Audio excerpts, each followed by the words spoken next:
Welcome viewers, Dr. JWA of the Census and Antisemitism final Earth episode for me, the verdict of recognition.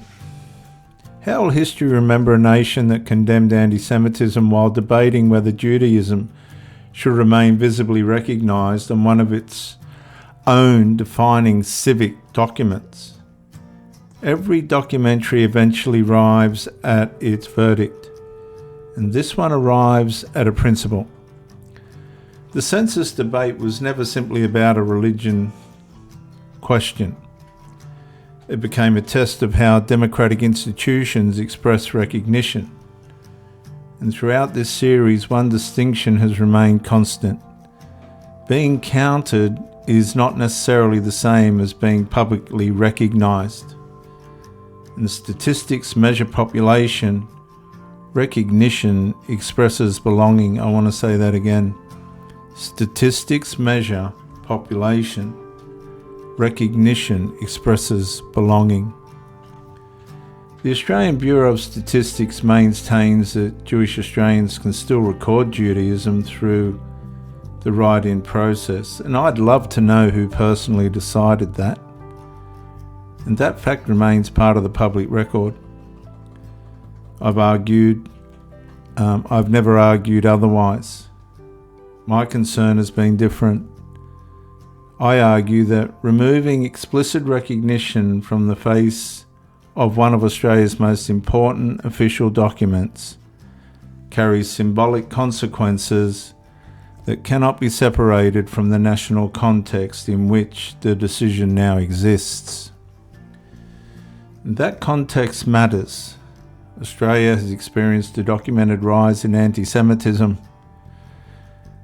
During such periods, democratic institutions are expected not only to protect vulnerable communities through law, but also to strengthen public confidence through visible acts of equal recognition. Critics argue that official recognition is one of those acts.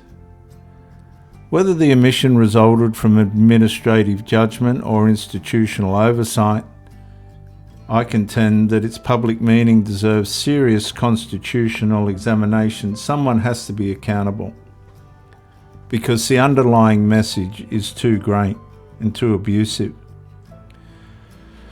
Ultimately, every democracy is judged not only by the rights it guarantees, but by the people it openly recognises. Institutions speak through legislation, policy, ceremonies, memorials, and official documents. They also speak through omission. Whether those omissions are interpreted as insignificant or deeply symbolic depends upon the confidence they inspire in the communities they affect. The final question, therefore, belongs to every Australian.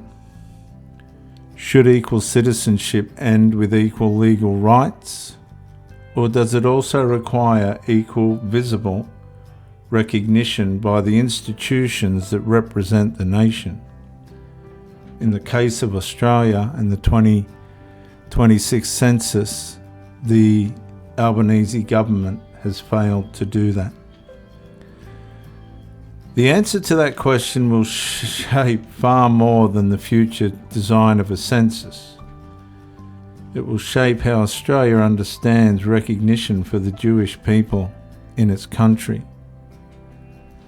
and the belonging and democratic equality for the Jewish people in Australia and the Australians to come.